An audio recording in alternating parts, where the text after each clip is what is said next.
Amahoro amahoro bwoko bw'Imana ndabasuhuje aho muherereye hirya no hino. Yego ndabasuhuje basuhuza ni mugenzi wanyu ubwoko bw'Imana Sibomana Anastase, n'ubundi turi kumwe kuri uyu murongo wa Irera TV1. Yego mu kiganiro tumenye amateka mwiyobokamana kinyura kuri Irera TV1 buri munsi. Yego rero bwoko bw'Imana, yego dusangiriye hamwe kugira ngo twungurane byinshi kandi bidufasha mu iyobokamana cyangwa mu buryo bw'imyemerere, kugira ngo turebe ko twanoza ibikwiriye Imana ishaka kuri twebwe.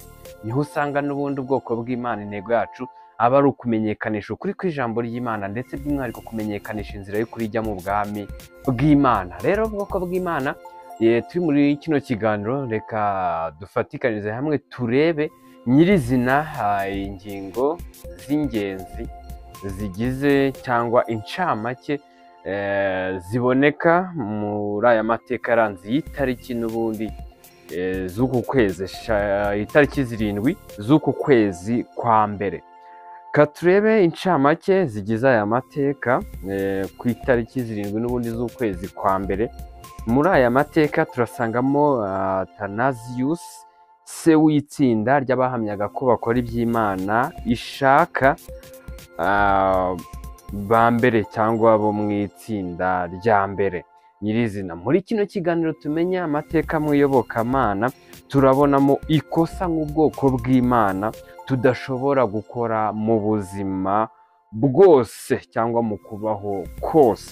Rero dukomeza twibukiranya nk'ubwoko bw'Imana, iby'ingenzi by'agaciro ntabwo biducika, dore ko harimo n'ibyo dusanga kuri murongo wa Irera TV1. Dushaka buryo ki cyangwa mu buryo bwose bushoboka, utarabyandika yumvisha ingingo nshyashya cyangwa isomo rishyashya, umuntu agira kuryandika kugira ngo bize kumufasha kurisobanukirwa biruseho, cyangwa binamworohere najya kubyigisha abandi cyangwa kubibasobanurira abyifashishe abibona bugufi mu buryo butamugoye.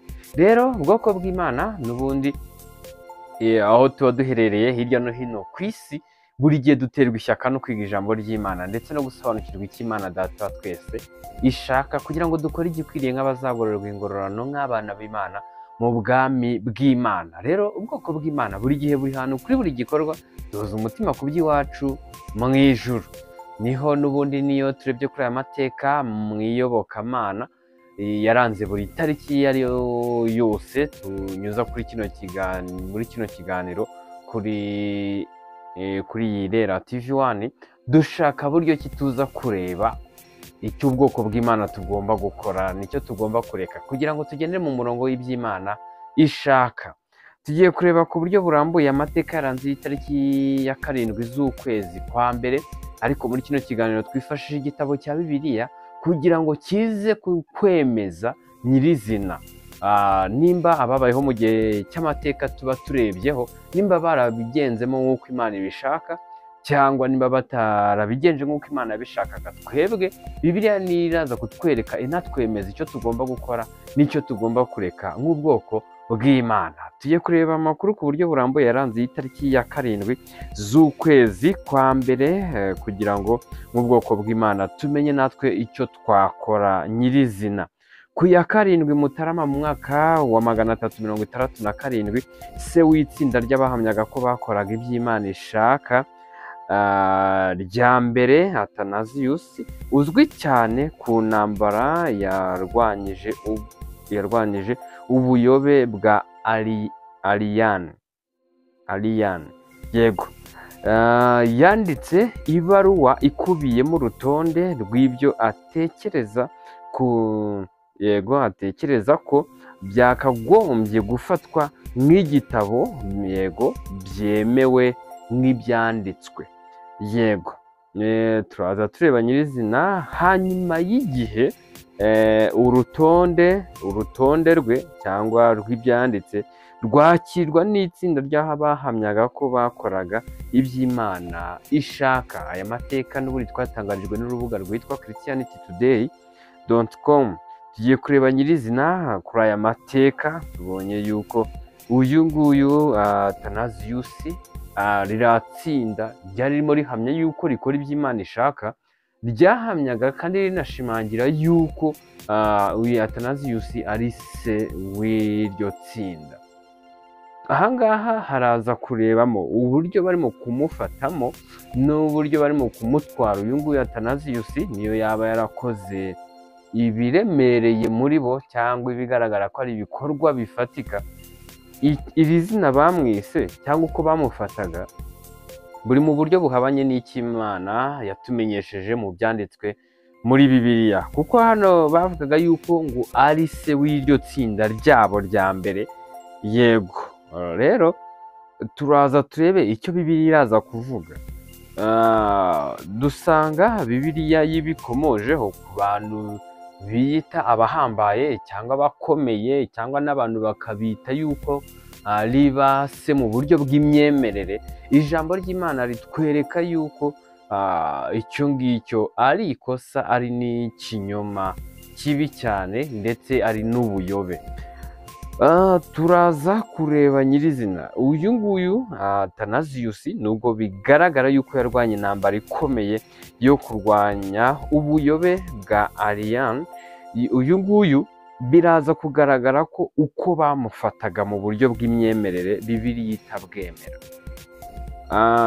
Dore ko yaje no kwandika n'ibaruwa n'ubundi bikubiyemo ibyo byose, urutonde rw'ibyo yabitekerezagaho n'icyo yabafashaga nyirizina, bikaba kandi biza kwemezwa n'ibyanditswe.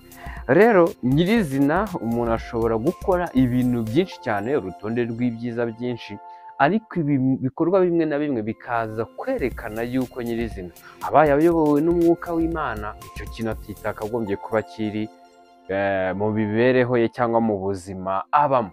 Rero niho turaza gusanga kuba hano yariswe se w'iryo tsinda ry'abahamyaga ko bakoraga iby'Imana ishaka.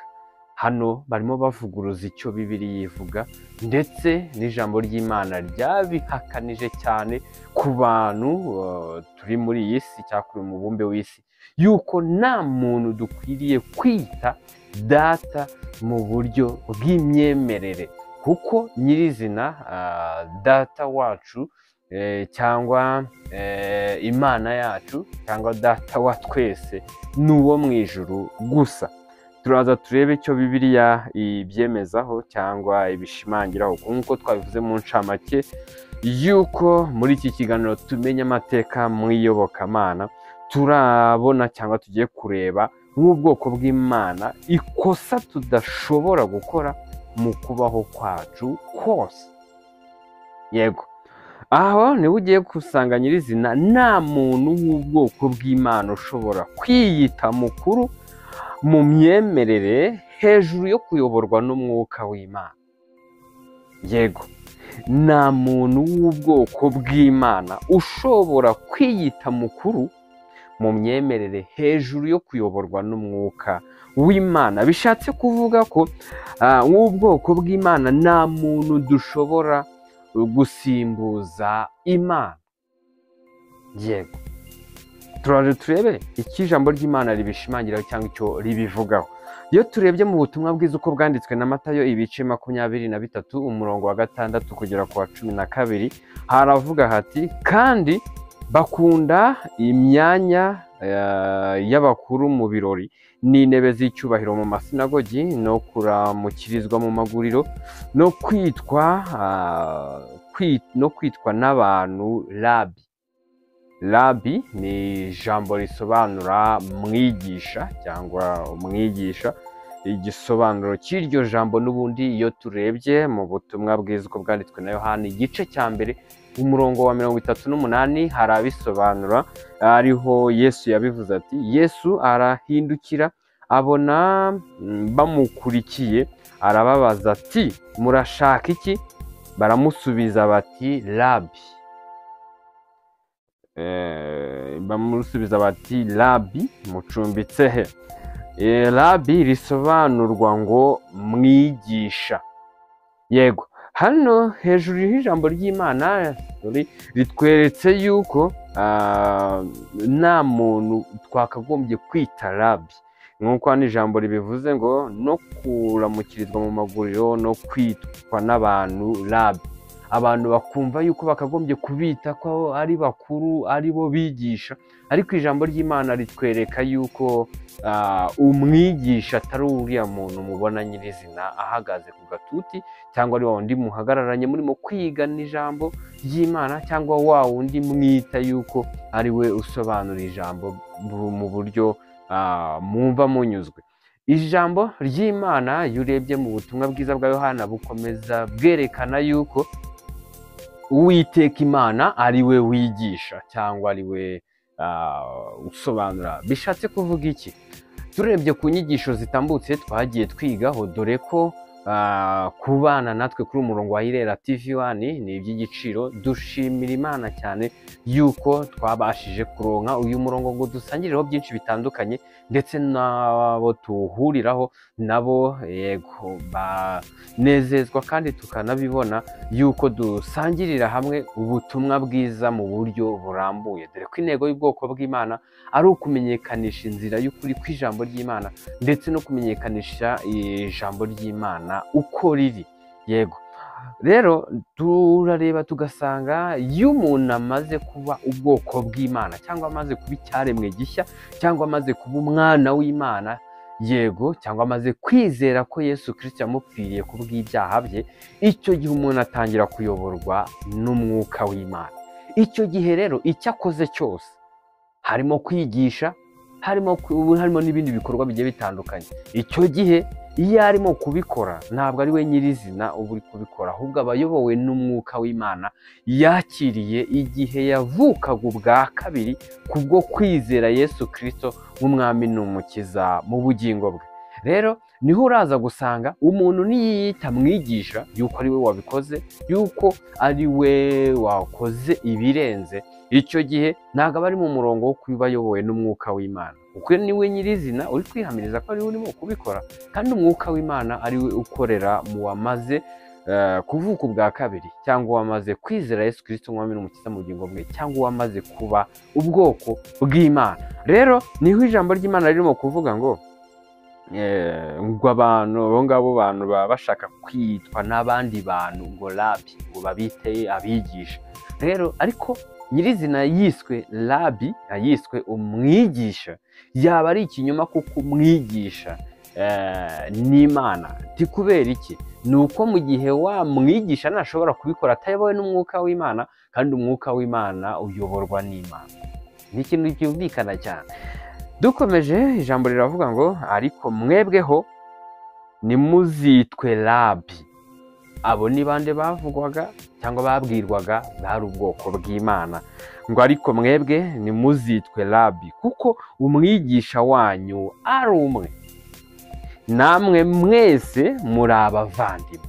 Yes. Nimba abavandimwe ni uko bavuka ku mubyeyi umwe. Rero abayoborwa n'umwuka w'Imana twese tufite data umwe, cyangwa data wa twese wo mu ijuru, yego, ari we Mana. Rero icyo gihe twe turi abavandimwe, utuyobora ni umwe, ni we Mana.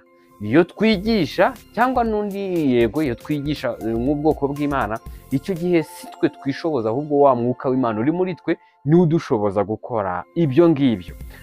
Rero uwiyita ko ari mwigisha, cyangwa ari we mukuru, cyangwa yuko yatangiye kwiyita se w'abantu, cyangwa batangiye kumwita ngo ni data n'iki, icyo gihe haba harimo ikibazo cyane, nakuyoborwa n'umwuka w'Imana kuba guhari.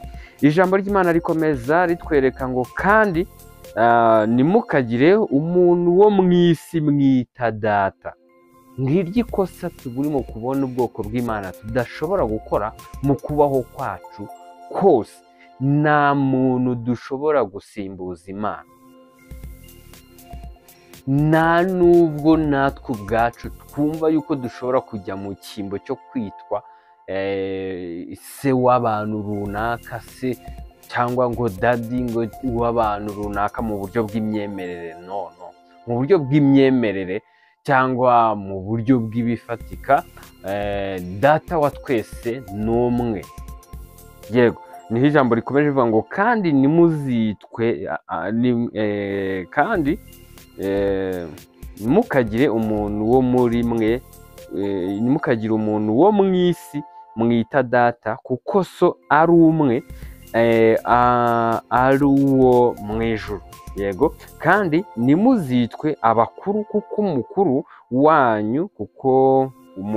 wanyu ari umwe, ari Kristo. Umukuru wacu ni umwe, ni Kristo, ari we mucunguzi wacu, ari we watumye tuba ubwoko bw'Imana, ari we watubereye umuhuza n'Imana. Dukomeje hakomeza avuga ngo ahubwo uruta abandi muri mwe ajya aba umugaragu wanyu. Yego, icyo ijambo ririmo kwerekana, ushaka kuba mukuru ahubwo ajya aba umugaragu w'abandi. Yego, ijambo ry'Imana rikomeje hepfo rivuga yuko uzishyira hejuru azacishwa bugufi, uzicisha bugufi azashyirwa hejuru. Ijambo ry'Imana ribisobanuye neza cyane. Rero ubonye buryo ki ubwoko bw'Imana, usobanukiwe ikosa ubwoko bw'Imana tudashobora gukora mu kubaho kwacu kose. Nuko nk'ubwoko bw'Imana bishatse kuvuga ko nta muntu dushobora gusimbuza Imana data wa twese ngo tumwite ko ari we dadi, ari we papa. Yego, rero ndabashimiye cyane ubwoko bw'Imana ko mudahwema kubana natwe kuri uyu murongo wa Irera TV 1, dore ko duhuriraho dusangira byinshi cyane kandi by'ingenzi. Babashije kuba twabona uyu murongo tukawuhuriraho, tukabasha no kuganira, dusanga n'ubundi tuharongera byinshi by'agaciro kuri twe ndetse no kuri bagenzi bacu ndetse n'abazadukomokaho. Yego, rero kubera iki uyu murongo wa Irera TV 1, ibyo tuhabona cyangwa ibyo tuhigira nibyo by'agaciro ku mibereho y'ikiremwa muntu kuri uyu mubumbe w'isi, kugira ngo tubashe kunoza icyo Imana data wa twese wo mu ijuru ashaka cyangwa ashaka ko dukora nyirizina. Ndabashimiye cyane rero, dore ko mudahwema kubana natwe no gusangiza n'abandi ubutumwa bwiza tuba twigiye kuri uyu murongo, ndetse n'ubundi butumwa bwiza muba mwabashije kuronka kubw'umwuka w'Imana uyobora ubwoko bw'Imana. Rero amahoro y'Imana n'ubuntu bw'Imana bigwire muri mwe, mubiheshejwe no kumenya Imana na Yesu Kristo umucunguzi wacu. Murakoze cyane.